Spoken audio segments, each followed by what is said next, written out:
Salve galera! O tema do vídeo de hoje é centralismo democrático ou centralismo teórico?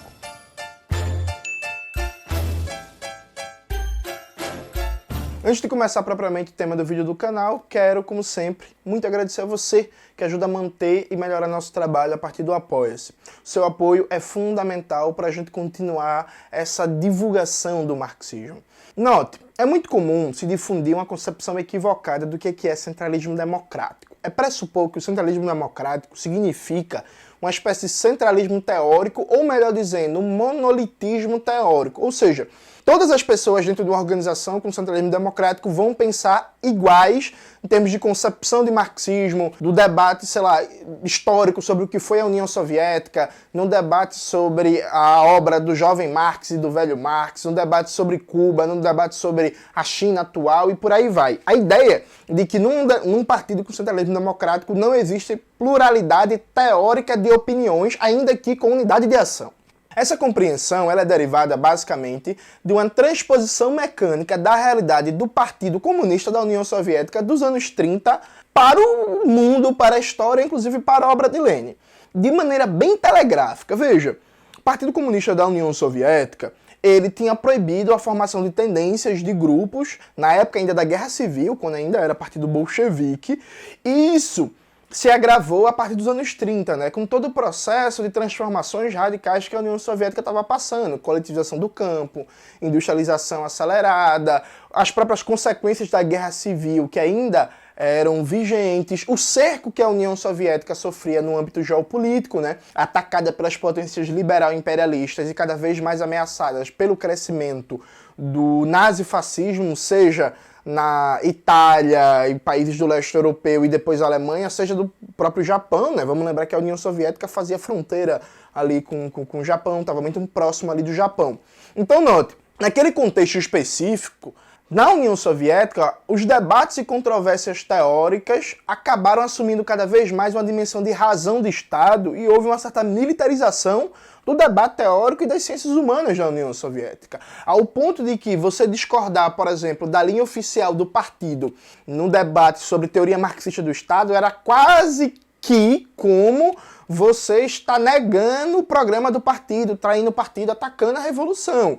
Então tivemos exemplos de que o Partido Comunista da União Soviética estava empenhado no esforço da industrialização acelerada.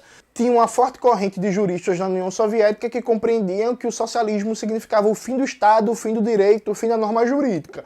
Chegou um momento que o Estado soviético e o partido foi para cima desses juristas, considerando que esse debate teórico deles atrapalhava o empenho das massas no processo de industrialização acelerada. E eles foram atacados, acusados de revisionista, de fragilizar o esforço para desenvolver as forças produtivas, muitos deles foram expulsos do partido e por aí vai.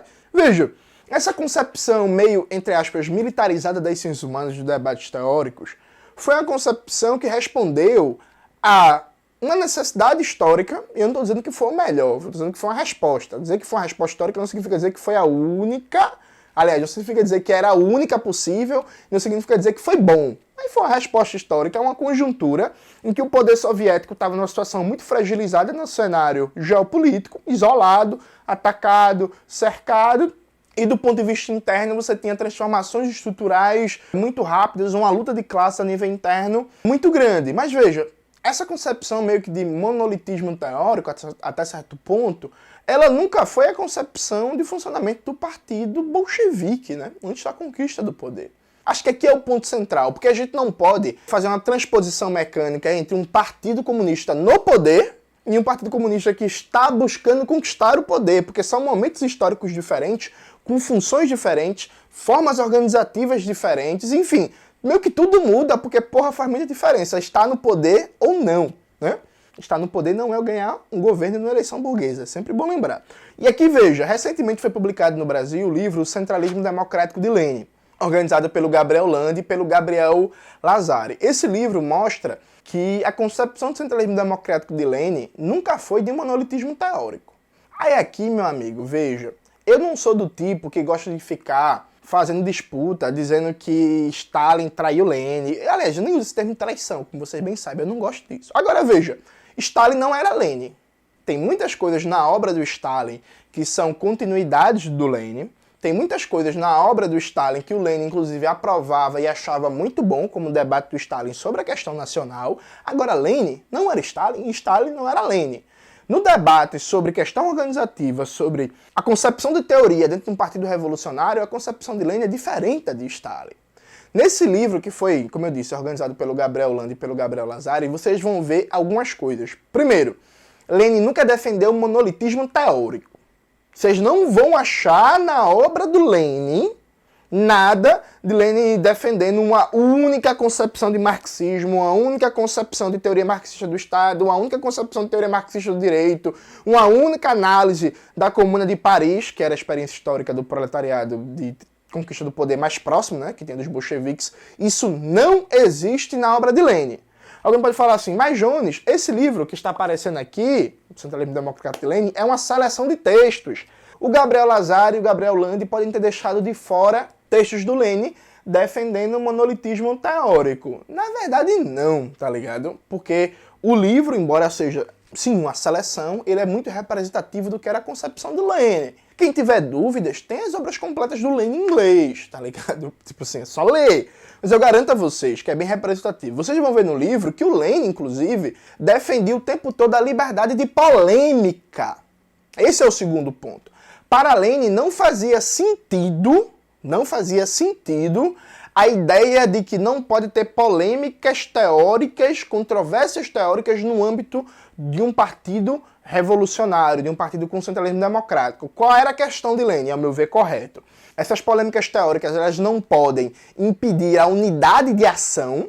Então, assim, não dá pra gente ficar debatendo uma controvérsia, por exemplo, sobre o caráter da formação social brasileira, e esse debate impedir a ação prática do Partido Revolucionário para conquistar as massas e alcançar o poder. É o que Lenin, em muitos momentos, chama de trabalho positivo. Assim como também não pode flertar com concepções revisionistas, liberais e antimarxistas. Então, Lenin, em vários momentos, desceu o pau em camaradas, inclusive, do partido, em tendências teóricas dentro do partido, que flertavam com o que ele considerava concepções antimarxistas, revisionistas e por aí vai. Um exemplo claro é aquele livro Materialismo e Empiriocriticismo, que Lenin está descendo um pau no que ele considera tendências idealistas que estão ali surgindo no movimento operário, inclusive tendo influência no partido bolchevique.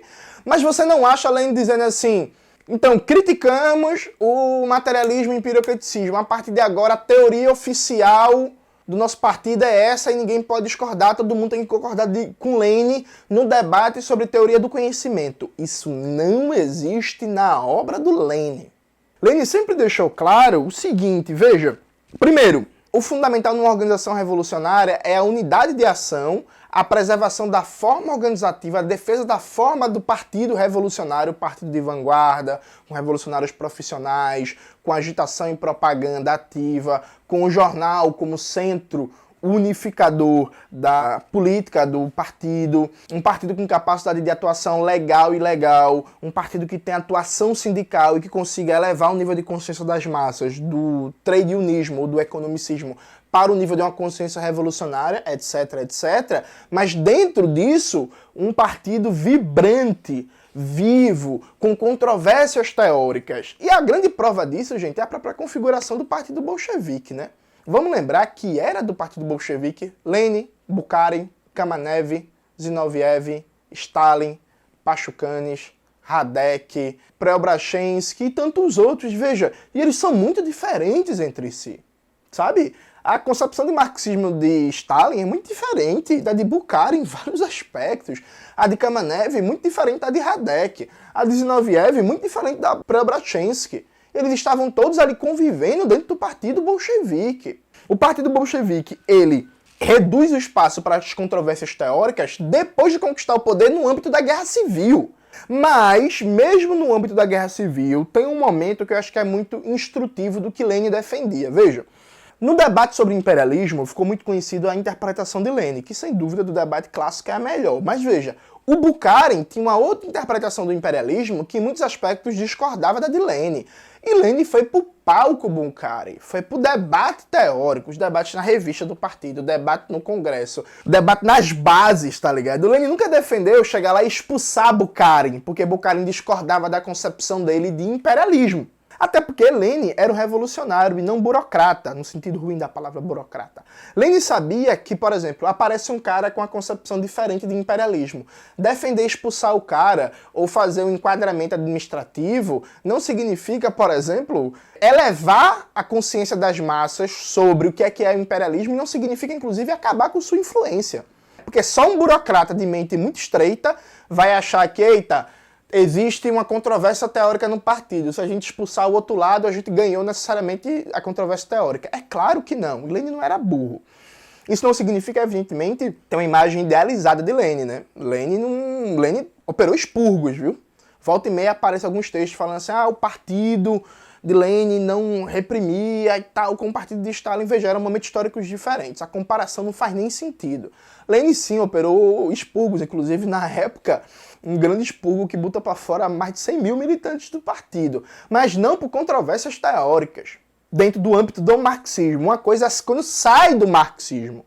Outra coisa, dentro do âmbito do marxismo, uma diversidade. Lenin, inclusive, chegou a defender a criação de uma revista, os Amigos do Materialismo, da Dialética, que era a ideia do Lenin, inclusive, de uma revista do partido. Todo mundo que é marxista, que é contra o idealismo, vamos aglutinar aqui essa intelectualidade, vamos debater junto, vamos combater o idealismo, e as controvérsias dentro do marxismo a gente se resolve entre a gente, nos espaços do movimento operário. Mas vamos meio que fazer uma frente única contra o idealismo. Então, nesse livro, vocês vão ver que Lenin nunca defendeu o monolitismo teórico. E os únicos momentos em que Lenin tem um debate sobre isso é a partir da conquista do poder no contexto da Guerra Civil. Mas todo o debate de Lenin, do surgimento do Partido Bolchevique até então, é um debate em que Lenin acha que a polêmica ela é educadora para o movimento operário e para a organização. Lenin, inclusive, em vários momentos, foi contra certas políticas de conciliação das tendências ali do Partido Operário Social-Democrata Russo. Não, a gente tem uma discordância aqui, mas depois a gente vê. Não, depois a gente vê não. Vamos fazer um congresso? Vamos debater? O que Lenin sempre combateu foi fazer com que as controvérsias teóricas atrapalhassem o trabalho prático. É o que Lenin chama de trabalho positivo, como eu já falei. Mas, por exemplo, vou dar 2 exemplos para vocês. Vamos imaginar que uma organização que se diz centralista democrática, ela tem como referência Marx, Engels, Lenin, Stalin e basicamente só. Aí coloca outros, sei lá, Che Guevara, Dimitrov, Karl Liebknecht Nash, e por aí vai.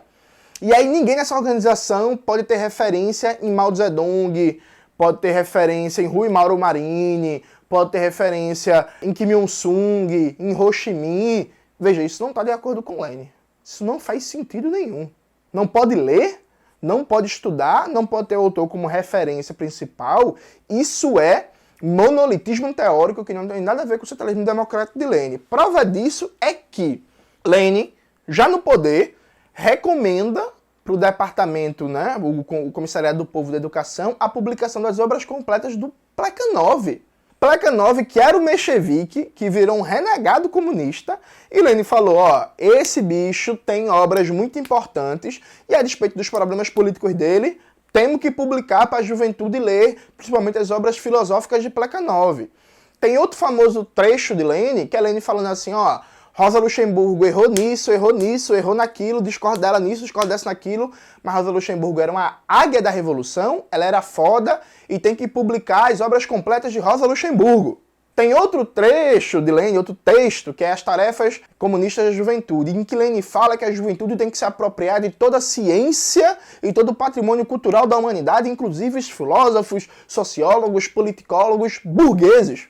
E aí daí vem um debate que o Georg Lukács faz, que a burguesia, quando ela abandona sua fase revolucionária, ela deixa de lado essa bagagem cultural, da época revolucionária, e o proletariado se apropria dela, dessa bagagem cultural da época revolucionária da burguesia. Então não existe em Lenin essa ideia de, tem aqui os faróis, os pilares, aí você só pode ler os pilares, os faróis. Então, você é uma organização marxista-leninista. Sim, sou, mas eu tenho como referência Mao Zedong. eu gosto de ler Trotsky, eu gosto de Rosa Luxemburgo. Mas como assim? Isso é revisionismo!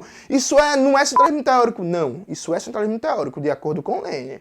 Não é de acordo com o Partido Comunista Bolchevique dos anos 30 da União Soviética, mas é de acordo com Lenin. Assim como, para Lenin não faria sentido nenhum. Vamos imaginar, eu e Cauê. Vamos imaginar que Cauê escreve um livro sobre a China. Cauê escreveu um livro, o nome do livro é I Love You, Xi Jinping. Né? Cauê escreveu esse livro. E aí, Cauê é militante do PCB. Aí todo militante do PCB vai ter que seguir a análise do livro de Cauê sobre a China. Ninguém pode escrever diferente, ninguém pode discordar, porque o livro de Cauê é a análise oficial sobre a China. Veja, isso não é Lenin. Você pode fazer isso em nome de, sei lá, Dona Maria, em nome de Seu Zé, em nome de Garrincha, em nome de Pelé, em nome de Bruno do Sorriso Maroto, de Mel Gibson, de qualquer figura. Mas isso não é Lenin. O nome disso é dogmatismo. As controvérsias teóricas que não influenciam diretamente, inclusive, na tática mais imediata, elas têm que ser abertas, inclusive, para o próprio enriquecimento do debate. Porque veja como isso empobrece o debate. Então quer dizer que nenhum militante pode ter uma linha de pesquisa, um debate diferente do livro de Cauê sobre a China. Então vai todo mundo só repetir a análise de Cauê. Então cadê o enriquecimento do debate? Cadê a controvérsia? Cadê o avanço dos dados, das reflexões, da formulação conceitual? Sabe? Isso não é o centralismo democrático de Lenin, mas de jeito nenhum.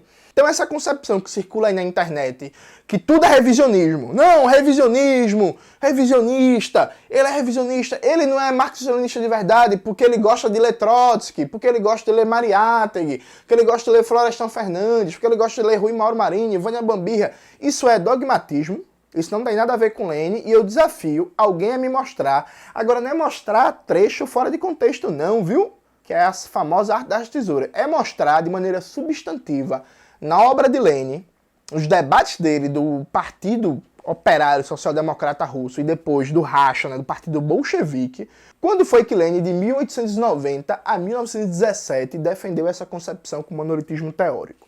E mesmo Lenin, quando apoiou a supressão de tendências e grupos de oposição mais ou menos organizados dentro do partido, quando ele apoiou isso, ele deixou claro que isso era temporário, dada a situação da Rússia, o cerco, a situação difícil, e mesmo assim Lenin nunca deixou de estimular o debate e a controvérsia teórica, porque esse texto, como eu falei, As Tarefas da Juventude Comunista, é um texto que, por exemplo, já tinha sido restringido à organização de grupos e oposições dentro do partido, né? Então, assim, você que fica na internet aí balbuciando as coisas, não é centralismo democrático, porque tem um militante que gosta de Mao Zedong e tem como referência para outro militante que gosta de Clóvis Moura. Graças a Deus.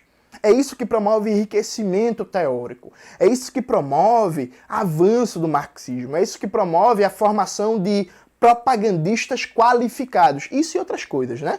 Propagandistas qualificados, um marxismo vivo, vibrante, com capacidade de atrair cada vez mais setores da sociedade. Fora isso, o marxismo-leninismo, ele é uno na sua estratégia política, na sua unidade de ação e na concepção organizativa.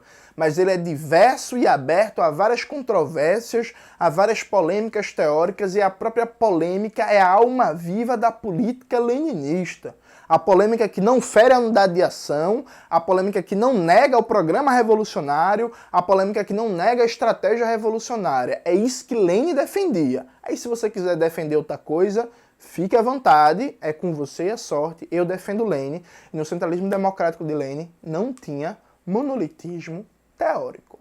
Ah, Jones, eu discordo de você. Não. Como diria meu amigo Gabriel Lazari, você discorda de um advogado russo aí, conhecido como Lenin. Mas de mim, não. Você se acerte com Lenin. Eu não tenho nada a ver com isso. É isso, galera. Espero que vocês tenham gostado do vídeo de hoje. Não esqueça de curtir, compartilhar, indicar o vídeo, olhar os cupons de desconto, entrar na nossa lista do Telegram, ouvir o Revolu Show, ver os cursos da classe esquerda, conferir as camisas da Bolivariana e tudo isso que vocês já sabem. Um beijo e até a próxima.